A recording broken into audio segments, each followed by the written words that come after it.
I'm really excited to be here and especially to be able to introduce my wonderful student worker, a budding scholar, a poet, and kind of an amazing person, Sunny, who will speak a little bit after I introduce what this presentation is. And I just wanted to situate within the Mondays at Beinecke series, which goes on and is run by the wonderful community engagement team. I'd really like to thank Mike Moran again for those wonderful words. Um, I really hope to do more of these talks to highlight materials from the Indigenous collections at Beinecke.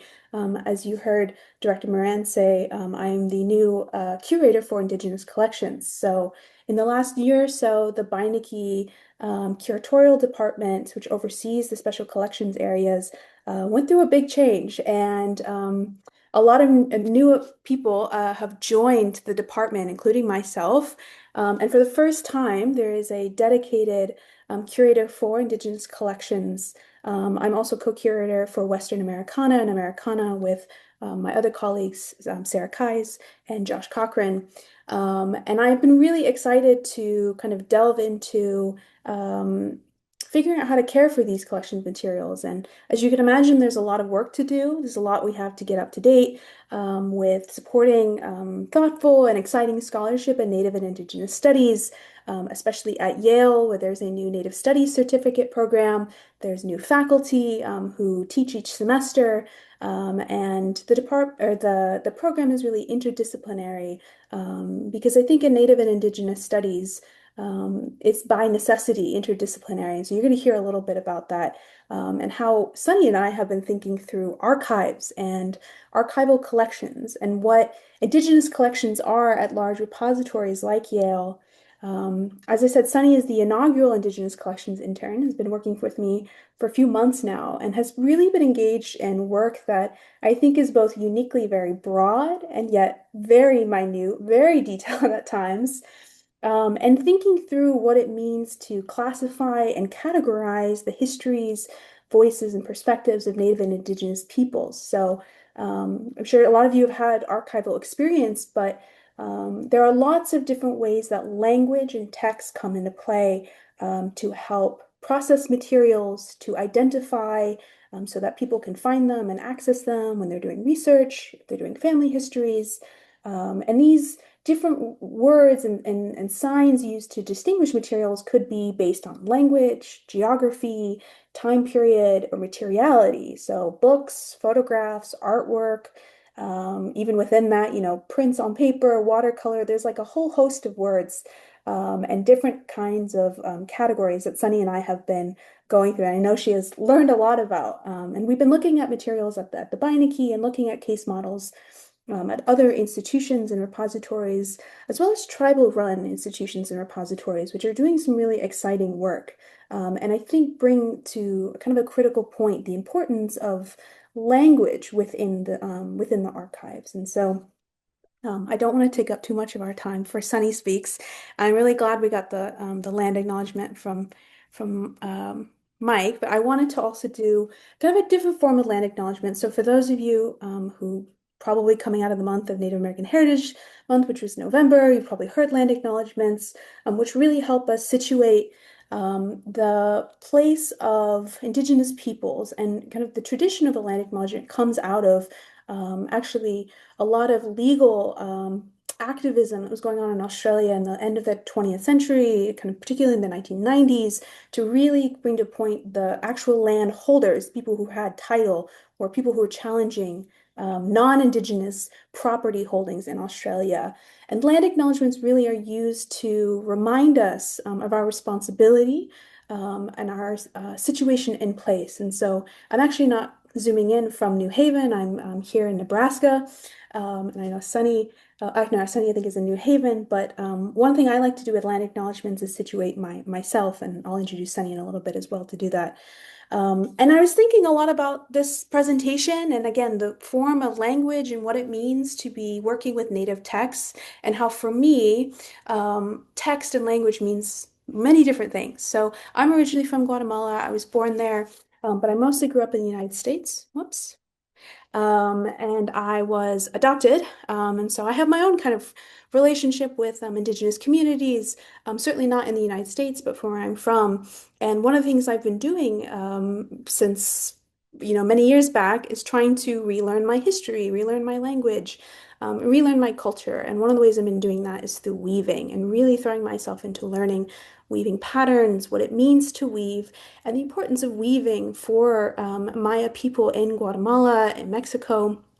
And I have this great book that I immediately thought of when we sat down to this presentation, which has this great title in Spanish, Nuestros tejidos son los libros que la colonia no pudo quemar. And the English translation is below. Our weavings are the books that the colonizers could not burn. This is not going to be a history about Guatemala, but through the history of Spanish colonization, a lot of the traditional texts, the codices, were burned by missionary individuals, by Spanish, French, and other European powers. And a lot of those books, those texts don't survive in physical form. But we have much more than just those books. There are stories and things that are passed down through art. Weaving, in particular, tells a really important story. In this book, which was published in 2020, was part of again, a legal movement to try and protect and copyright the weaving designs by different pueblos in Guatemala that were making their way to fast fashion and urban outfitters and kind of becoming used in a lot of other ways when in reality they're really situated in place. They have meanings, the colors, the designs, all of those have meanings to them. And so I just wanted to open up and situate that before I turn it over to Sunny about what texts can do, how we can find text in the archive, what survives, and what is our relationship to that. To read a text, you are actively engaging in something. Maybe you're reading the words out loud. Somebody wrote those words. There's a lot that goes into textual histories beyond just the act of writing or just the act of reading. And I just wanted to open up with that. So without further ado, I'm going to turn it over to Sunny. So Sunny is a citizen of the Turtle Mountain Band of Chippewa, a senior studying ethnicity, race, and migration. Sunny is a beinecke student intern working under the guidance of Western Americana curator Sandra Sanchez. Her curatorial work explores archival afterlives, Indigenous collection management, and how to make archives community-oriented spaces. Sunny's been doing so much great work, and so please, Sunny, I welcome you now to speak, and just let me know when you want me to switch over to the next slide. Thank you so much, Sandra. I really appreciate that beautiful introduction. First, I would like to introduce myself. Buju Nandinawe Maganidug, Asakwe Nandishnakaz, Mukwa Nindodem, Mikanakaju Anishinaabe, Shuniganing, and Dunjaba. Hello, everyone. My name is Sunni Parisien. I am a member of the Turtle Mountain Band of Chippewa from Belcourt, North Dakota, which is a place I'm very proud to call home. I'm also a second semester senior here at Yale studying ethnicity, race, and migration with a concentration in Indigenous studies. And this is actually my last week of classes here at Yale, so everything feels particularly momentous and emotional, and I'm just really grateful to have had the time to spend in the archives with Sandra this semester and also for all of you for being here today with us. It really means a lot. Yeah, so before we get started, I guess I want to talk a little bit about my own relationship to writing. As Sandra said, I am also a writer, I'm a poet, and I really love to think about story and narrative, particularly story and narrative as it concerns Indigenous people and Indigenous self-narrativization. This time in the archive has been really special to me because I honestly have, before this semester, the archive was something that was really, really not as, like I didn't know as much about it as I do now, and I'm very grateful for that. But I want to say, first of all, thank you to Sandra for taking a chance on me and for really taking me under your wing. It's been really great to work under you and learn from you, and for opening up my eyes to the possibilities that exist within archives and the stories that are kind of just waiting to be heard and lived in again. So thank you so much. Yeah, so this is, in our own words, native text from the archives. So Sandra, if you could please do the next slide. Before we get started, I briefly want to just give an overview of the materials that we'll be looking at today. So I when I was laying out this project, what I was really thinking about was being being more transparent in the way that I experience these materials in the archive or how they came to me. And so this timeline, these materials are not placed in a way that's maybe linear in terms of time, but it is more truthful to how I experience them. And so the first one that I encountered in the archive was In Our Own Words, Native Impressions, which was published in 2016. The second one that I encountered was Akwesasne Notes, which was a Native journalist publication that was running from the early 1970s to the late 1990s. And the last one that I encountered was A Gathering of Spirit, which is an anthology of Native women writers who are thinking about just what it means to be Native women, the experiences and stories that they have, and wanted to share with the editor, Beth Brandt. So yes, those are the materials that we will be covering today. But before we get into that, Sandra, if you could do the next slide. Thank you. I wanted to start first with a sort of question to orient us into these materials and kind of situate us in terms of how I'm thinking about them. So the question that I first wanted to ask was, what even is a quote native text?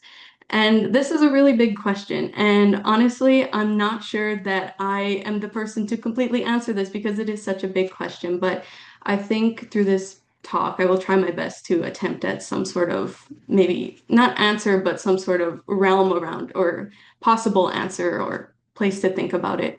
So when you think about the word or the phrase native text, you might be thinking about specifically written modalities, particularly in English. I think the phrase native text has become somewhat sort of synonymous with this, but I do want to first acknowledge that storytelling for Native nations all across the world have been taken through many, many vessels, and the written modality is simply only one of them.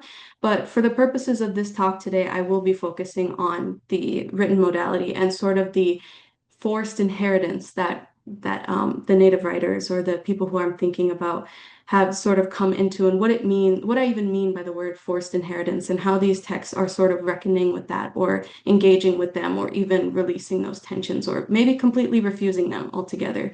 So Sandra, if you could press the next slide. Thank you. So what do I mean when I say forced inheritance? So thinking about native texts and specifically textual mediums that are written primarily in English, if not like only in English. I think it's important to really talk about first what was happening on the level of policy in the 20th century.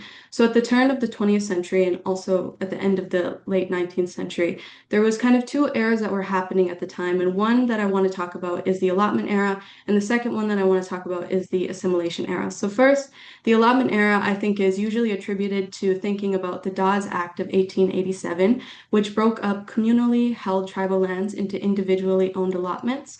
And what this did is it promoted extractive and output-based relationships with the land. And essentially, the motivation behind this was to dispossess indigenous nations of their land and their sense of reciprocity and relationality with the particular places that they came from. And one of the ways that this was enacted was actually through Indian boarding schools. And this is known as the assimilation era. So if you don't know what Indian boarding schools are, they were essentially federally funded schools that assimilated Native children into Anglo-American culture. And typically these schools were off reservation, but sometimes they were on reservation. But their whole sort of goal was to bring Native children into these sort of like very westernized Anglo-American educational spaces that were extremely violent physically, mentally, spiritually, so that when these students or these children would return to their communities, they would essentially be have a their essentially their tribal identity would be completely dissolved, and that was kind of the goal of these projects.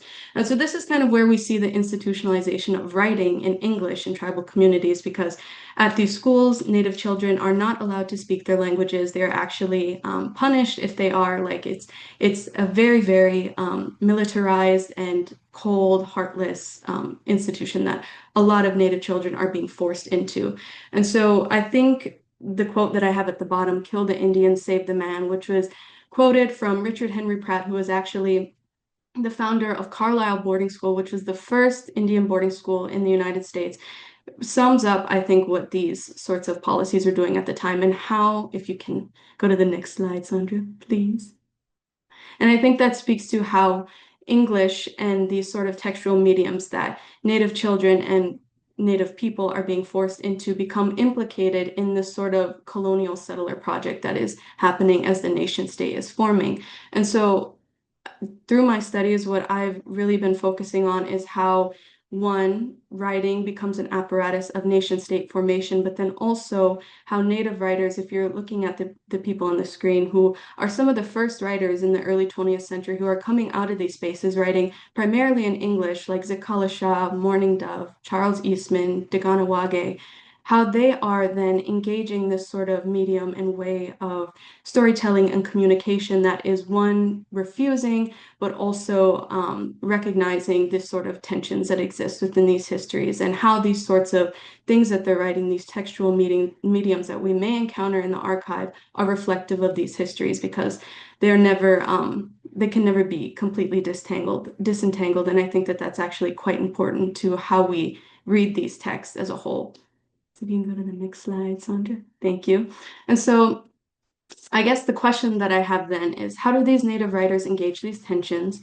How do they refuse these tensions? And how do these textual mediums reflect this? So these were kind of the three questions that I was really thinking about when I was putting these materials in conversation with one another. If you can go to the next slide, Sandra. Thank you. Okay, and so before we do that, I just wanted to meditate a little bit on how I'm thinking about native texts. And as a disclaimer, this is very much a young and working definition. This is not definitive by any means. I think it is more reflective of where I am at right now in my own personal life and also my academic studies. And I'm hopeful that if I get more time to spend with native text and just writing in general, that this definition will change. But right now, as it stands, I would define a native text as something that creates an animated and interwebbed positioning of the self that demands the readership concern themselves with the presence of a particular people as political entities, as enduring cultural repositories and creators, and as localized and living nations wrapped within pulsing language and story. And so I think the word presence here means a lot to me because when you think about the context in which Native writers are coming into these sort of textual modes, the whole project of that is actually anti-presence of Indigenous people. And so when I'm thinking about contemporary writers, early 20th century Native writers who are like working within these modes of communication and storytelling, how are they actively refusing that and sort of creating avenues of life where there's supposed to be none, right? And so I see that one through embodiment, two through self-narrativization, and three through community formation, which I think all speak to these sort of value systems that these writers are coming from, but may have to communicate in a different way when it's on the page. And so that is kind of, those are kind of the three pillars that I'm really thinking about with these materials. And I think hopefully with each of these materials that I've selected, they're somewhat representative of those sorts of ideas. Can you go to the next slide, Sandra? Thank you. And so the first one that we're going to be thinking about is embodiment. You can go to the next. Thank you. And for this one, I chose In Our Own Words, Native Impressions. And so just a little bit of background about what this material even is. It's a collection of 26 printed portraits by artists Daniel Heyman, Lucy Ganji, Kim W. Fink, and in the collection, they're very large prints. They're like bigger than my head. Like it honestly is an experience. I really encourage anyone who has the opportunity to get into the archive at the Beinecke and look at these that you do because I first encountered them during my sophomore year, and I just was in the archive a few weeks ago with Sandra looking at these in preparation for this talk. And still to this day, like this material floors me every time. You can see the cover right here. The colors are so vibrant, and I think that really is half of the experience. The way that the visuals on the page are laid out is so important to how I read this material. But anyways, I digress. So basically, this is 12 portrait broadsides with 12 companion broadside panels. So essentially for this project, the artists behind this, they went to North Dakota, and this was around the time, this was right before the protests at Standing Rock for the Dakota Access Pipeline were about to happen in 2016, which I think is pretty important context.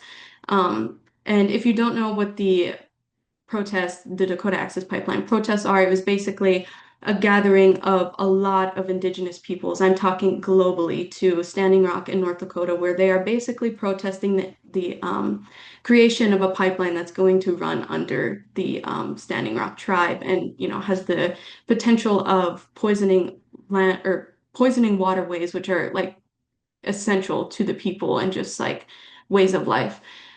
So that is kind of the context surrounding this, but this is happening a little bit before that. But really what the artists behind this material wanted to do is they wanted to go into North Dakota and they wanted to interview people from different tribal nations around the state. And they wanted to get a sense of what contemporary life was like for Native people and just their experiences and kind of like document that a little bit. And so this was created on mulberry and milkweed paper from North Dakota. And the way that this material was created is actually created from woodcut and letterpress printmaking techniques.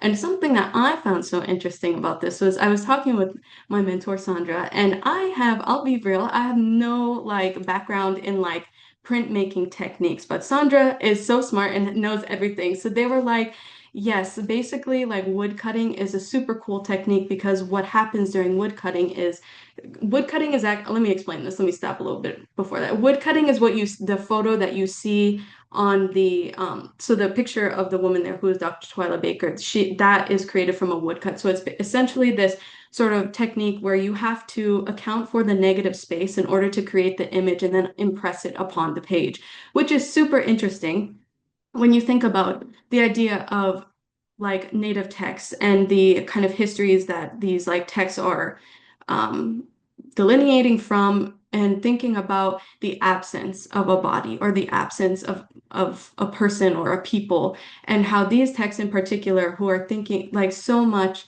of what is happening on the page is that the body is impressed upon the page and that is the first one of the first things that we see, but in order to do that it has to account for the negative space. And I thought that that was so interesting and one of the first reasons that I wanted to use this material to talk about embodiment and sort of the represencing of Indigenous life onto the page, and not just the page, but also this sort of bigger literary realm and like spheres of public imagination about Native people. So yes, and just the last thing that I'll say about this is that these interviews included members from four tribes, the Standing Rock Oyate, the Mandan, Hidatsa, and Arikara Nation, the Turtleman Band of Chippewa, which is where I'm from, and I actually did know a few people in this, which was super cool. It made me feel right at home, and the Spirit Lake Nation. So if you want to go to the next slide, Sandra, please. Thank you. So yes, as I said, these are very stunning portraits, and I just want to take a second for us to really look at what is happening because I think it's visually very dynamic, and I think it's important to really sit with what's happening on the page. So I'll just give you all a second to kind of scope it out.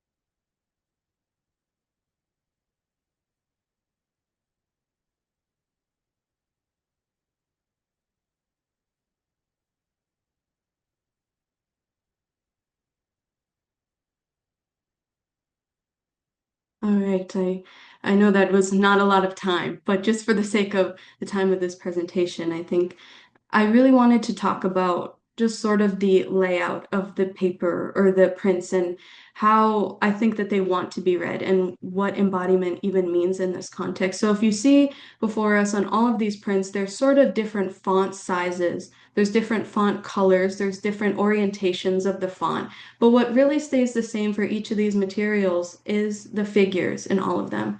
They are all the center of the page, which I think is really important.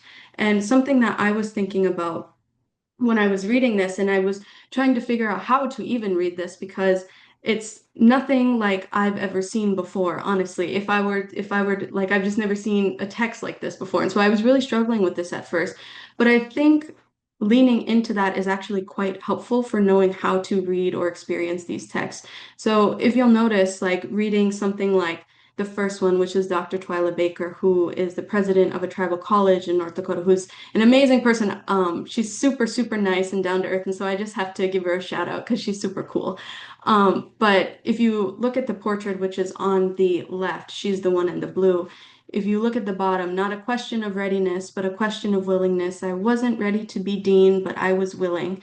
And you look a little bit further up, and you see in this almost light blue font, honestly, it's really hard to see. And I think that that's kind of the point. The point that I was really thinking about with all of these materials is that it's quite impossible to read these without leaning in a little bit. Even now, as I'm doing this, I'm leaning in a little bit to try and see the image a little bit better and to try to see the words. And it's also impossible to read this without, if you look at the second one, where the orientation of the font sort of goes around the figure, it's hard to look at it or read it without tilting your own head and also zooming in or possibly zooming out to get a fuller picture of what's even happening on the page. And I think that that is really important because the body becomes the teacher of the text, right? And that is super, super interesting to me when I'm thinking about the histories of or the legacies of what has happened in the 20th century, because if you're thinking about residential boarding schools or Indian boarding schools where these sorts of modes are being propagated and taught, the whole project is that the body cannot be the teacher. It is precisely the fact that Indigenous people, Indigenous youth, Indigenous kids need to be severed from their own sense of self and their own sense of identity, their own bodies as repositories for culture, as repositories for their people, for the particular places and teachings that they come from. That is their whole entire project, is that that cannot be the point. And so what I find really profound about this is that this project, if you are able to read any of these prints, some of them actually are talking about what it means to have been survivors of residential boarding schools. And some of them are actually talking about what it means to be the children or the grandchildren of residential boarding survivors, residential boarding school survivors. And the themes in this collection range all the way from water rights to land rights to leadership to Indian boarding school, so many vulnerable topics that it just beautifully, beautifully takes us through. But I think that what is most important to me is that you cannot enter these texts, you cannot enter this language, this story without first situating yourself in your own body, in your own subjectivity, without grounding your feet in your own place, and then sort of orienting yourself towards what's on the page. And I think that that is just really profound. And so that's what I wanted to talk about there. Next slide, please. Thank you. All right. So now I get to pillar number 2. And now we're talking about self-narrativization. Can you go to the next slide? Thank you. And for this, I really wanted to talk about Akwesasne Notes. And just for some context about what Akwesasne Notes even was, it was an Indigenous-run publication that was created and managed by the Mohawk Nation from the 1970s until the late 1990s. And this publication was particularly important because it covered a lot of really, really crucial political and social and cultural moments for Indigenous people, not only in like a US or Canadian-based context, but globally as well. So this publication was kind of considered an arm of larger decolonial and anti-colonial political movements that were happening from the 1970s onward. And it's really considered now to be sort of the older sibling of Indian Country Today. And if you don't know what Indian Country Today is, it's this contemporary Native journalism publication that is really focused on highlighting Native stories, Native news, kind of, I think, working in a similar vein to what Akwesasne Notes does. But I think it's really important to just like highlight that Akwesasne Notes was really by the people, for the people, and it was a profoundly political publication that was really working towards giving Indigenous people globally a sense of voice and like represence in this sort of national public imagination. And what they really included in this publication was news. They included opinion pieces, poetry, calls to action, artwork.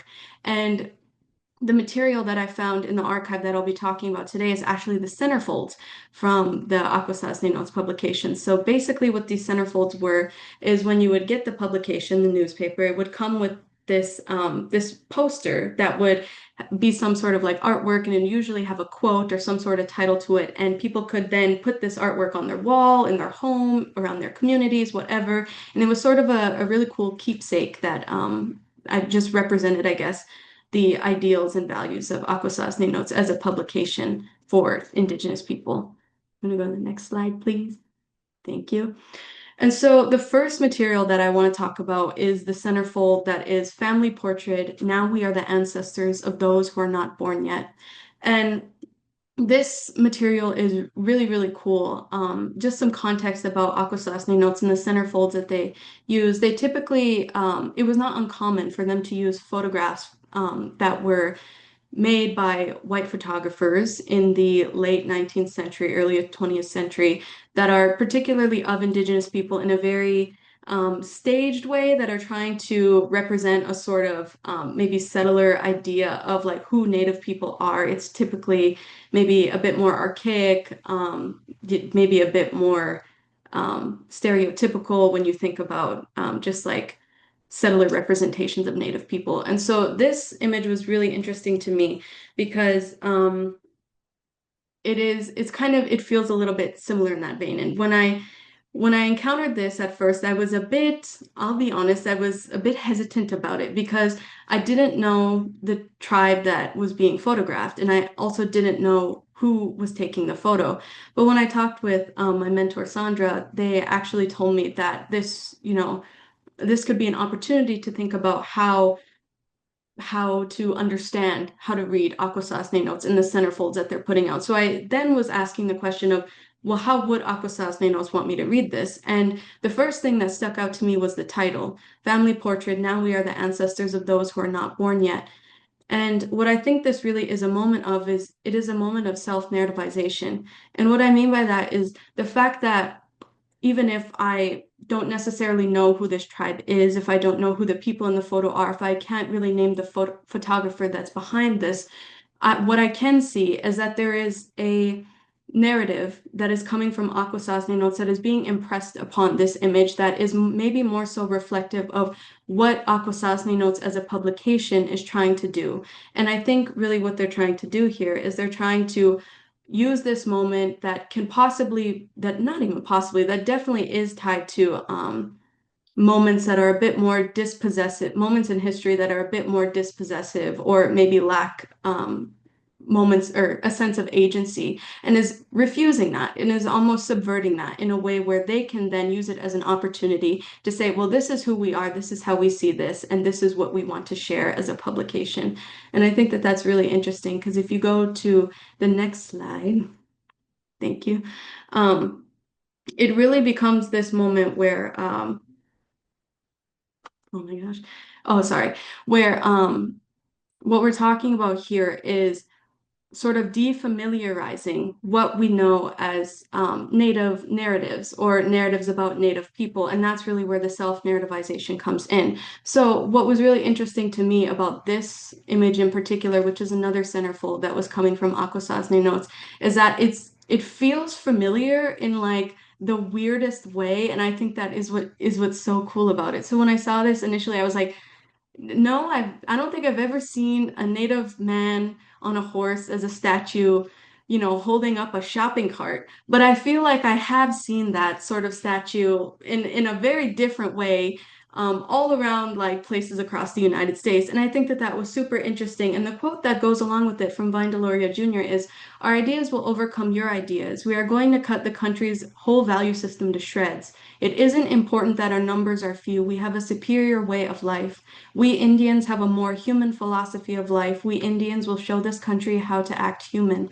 And I think that that was really interesting because it's a moment where they're taking narratives that are rooted in a sort of dispossessive and erasure of Native people and an anti-presencing of Native people, and it's taking that as an opportunity to speak by and for the people, right? And I think that that for Akwesasne Notes, that is a super, super important thing to their whole mission as a publication. And these centerfolds, in a way, if you think about the way that they're then being put up in houses or community spaces or wherever their next life is going to be, even in the archive, it does then become some sort of memorialization of the people and value systems that they come from and that have always existed and that will always exist.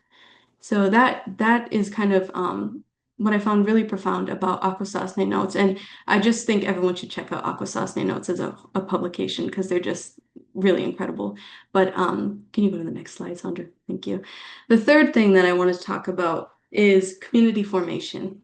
You need to go to the next slide. Thank you. And this is the last material that I will be talking about, but just really quickly, a little note about what A Gathering of Spirit even is. It's an anthology of writing by Native women that's thinking about um, as I said before, Native women experiences, stories, and it's a collection of prose, poetry, there's artwork, and it was put together by Beth Grant, who is a member of the Mohawk Nation. And when I was thinking about why this material felt particularly important for community formation, it was honestly one, how I found it in the archive or how I experienced it in the archive, but then also the construction of the anthology itself. So for the first part, Beth Grant actually went out into community and was pitching and asking people for stories to share stories. And that was quite important to how the thing was constructed. And so also something that was super important was I was in class this semester and there was I mean, this is my Indigenous Women in the Anglophone Empire Law class, which is full of just amazing like women and people. And we were really just thinking about this together. And I was thinking about how for Beth, can you go to the next slide, Sandra, please? As Beth says, and I'll just read the last few lines of the introduction to A Gathering of Spirit. There is an urgency to relate the physical details, the spiritual labor, the ritual, the gathering, the making, because in the unraveling, the threads become more apparent, each one with its distinct color and texture. And as I unravel, I also weave. I am the storyteller and the story. And throughout this introduction, Beth kind of weaves in these sorts of like testimonies from Native women who have talked about how much the anthology, and not even just the anthology, but Beth reaching out and asking for their stories changed their life.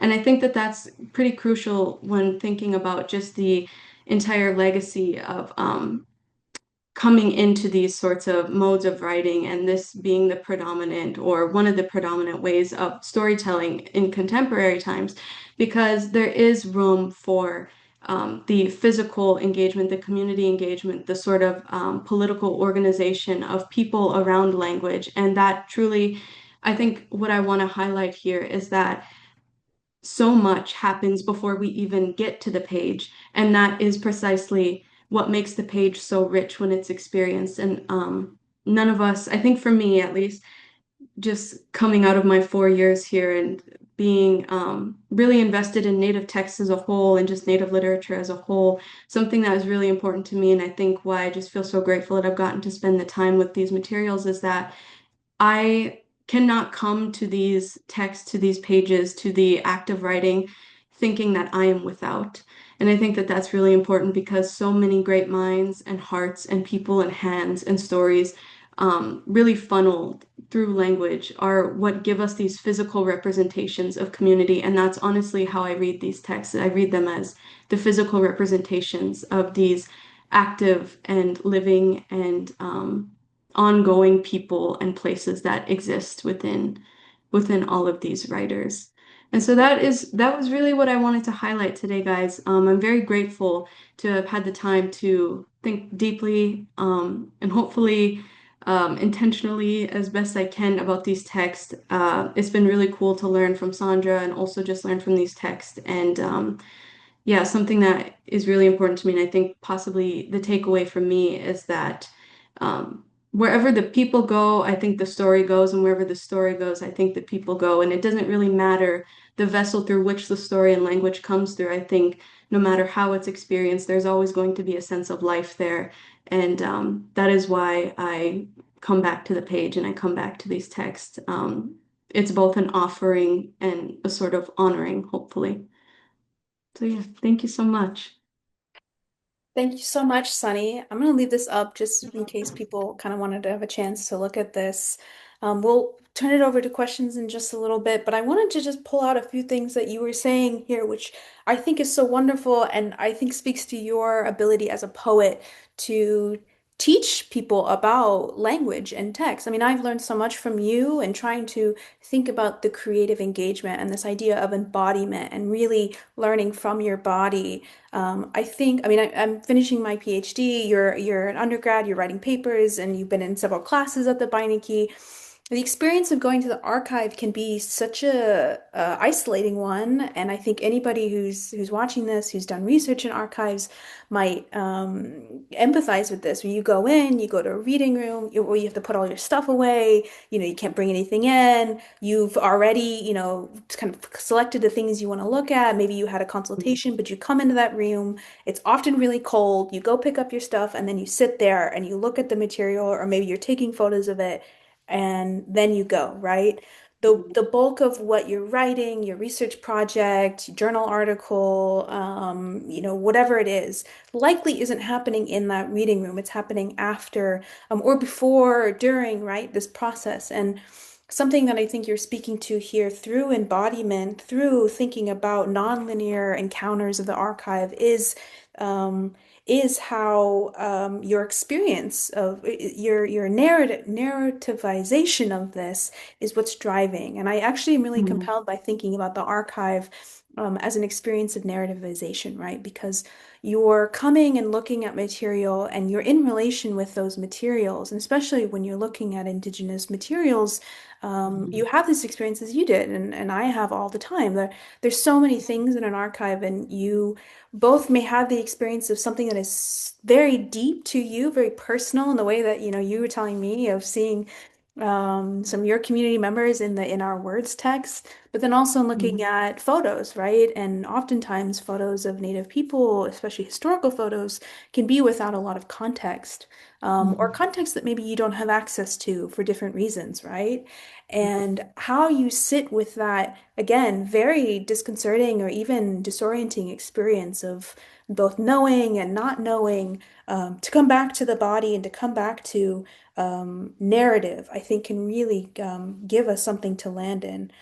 I really liked how you're talking about written modalities too, and like I kind of as I opened and as you're, I really like actually hear that Beth Brandt's line ends with talking about weaving and storytelling, modalities of storytelling, right? Of talking and being in conversation with people, and in this anthology, even being in conversation with people who she's not physically with, right? I think and still building community, still being part of this, and today, and you looking at this and looking at it in class around your classmates together, that's community as well. And now we're talking about it, and maybe people are talking about it in the comments or something. There's a kind of ongoing activization that's happening here through that archival encounter, and that I'm interested in bringing out from the archive. And then the last thing I wanted to talk about was just your work theorizing as a poet. And I know there's probably a lot of questions, and so you don't have to answer this now, but I'd be really interested to hear you talk about poetry and theory, how you see those two in relationship, or maybe not, or maybe kind of in dialogue and difference, and how you've seen different materials in the archive reflecting your experience of poetry, and how it's informed your own act of poetry writing. So, with that, I think I'm going to just quickly, like I said, I want to make sure we have time for comments. So, oh, got the thank you slide there from you. Um, I just wanted to highlight that if you want to come to the Beinecke, which I please encourage you to do, that there are so many different areas you might find materials, the materials that you've looked at today, other kinds of materials, ones that are more traditionally thought of as texts, right? We have wonderful collections, particularly in the collection of American literature and Western Americana. My colleagues have really earnestly been collecting the papers of writers, of lawyers, scholars, as Akwesasne notes. We have a significant run of them. We have a lot of those posters. There's a lot of native language material at the Beinecke. And then there are other materials like oral histories, both in the kind of graphic form as we saw today, and other actual recorded texts. there's lots of artwork, photography, things that I think can really engage in the themes that you're talking about. And so, if you have any questions, of course, please reach out to me. There's my email right there, and there's a QR code as well if you would like to register to come to the reading room. All of the materials that were shared, all the images are available at the library for you. I don't know if any of you saw the call numbers on there, but again, if you would like to email me and ask me how you can come and look at these materials, I'd be happy to facilitate. So I think with that, I'll stop sharing my screen. Hopefully you can get a picture of this quick if you're trying to get that.